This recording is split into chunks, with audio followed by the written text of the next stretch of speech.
Iran एक ऐसा देश जहां तेल है, ताकत है, इतिहास है, लेकिन आज वही देश अंदर से हिल रहा है।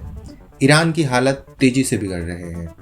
देश भर में विरोध प्रदर्शन, सरकार की सख्ती और पूरी दुनिया पूछ रही है आखिर ईरान में ये सब क्यों हो रहा है। ईरान की सबसे बड़ी समस्या है आर्थिक संकट, महंगाई, बेरोजगारी, आम आदमी की सैलरी से गुजारा मुश्किल हो गया है।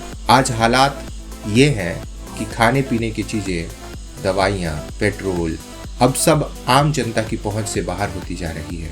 अब सवाल आता है कि ईरान की हालत इतनी खराब क्यों हुई है। इसका सबसे बड़ा कारण है अमेरिका और पश्चिमी देशों के सैंक्शंस। इन प्रतिबंधों की वजह से ईरान खुलकर तेल नहीं बेच सकता, बाहर से निवेश नहीं ला पाता, बैंकिंग सिस्टम लगभग जाम है। सरल शब्दों में कहें तो देश के पास पैसा है लेकिन इस्तेमाल करने की आज़ादी नहीं है। समझने वाली बात है, सैंक्शन सरकार पर लगाए जाते हैं लेकिन मार आम जनता पर पड़ती है। ईरान में सिर्फ पैसा ही मुद्दा नहीं है, यहाँ आज़ादी भी एक बड़ा सवाल है। महिलाओं पर सख्त नियम है, कपड़ों से लेकर बोलने तक पर पाबंदी है, सोशल मीडिया और इंटरनेट कंट्रोल में है। नई पीढ़ी पूछ रही है कि हम 21वीं सदी में जी रहे हैं या 18वीं में। जब आर्थिक दबाव और आज़ादी की कमी दोनों साथ साथ मिलते हैं तो प्रोटेस्ट होना तय है। छोटे छोटे विरोध धीरे धीरे पूरे देश में फैल गए और फिर बात सिर्फ महंगाई की नहीं रही, बात सिस्टम बदलने तक पहुंच गई।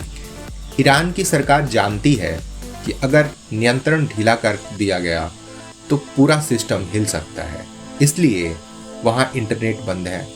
प्रोटेस्ट दबाने के लिए सभी प्रकार के टेंडरम उठाए जा रहे हैं, बल प्रयोग, मीडिया कंट्रोल। सरकार को डर है कि ये प्रदर्शन कहीं क्रांति में ना बदल जाए, और आपको पता है कि अगर क्रांति में ये बदला तो पूरा सिस्टम ही बदल सकता है। इसीलिए ईरान सरकार अभी इसको लेके बहुत ही चिंता में है। अब आते हैं अमेरिका पर। अमेरिका कहता है कि ईरान न्यूक्लियर हथियार बना सकता है, इसलिए सैंक्शन लगाता है, दबाव बनाता है, खुलकर ईरान सरकार की आलोचना करता है। दूसरी तरफ ईरान कहता है अमेरिका हमारे देश को अंदर से कमजोर करना चाहता है।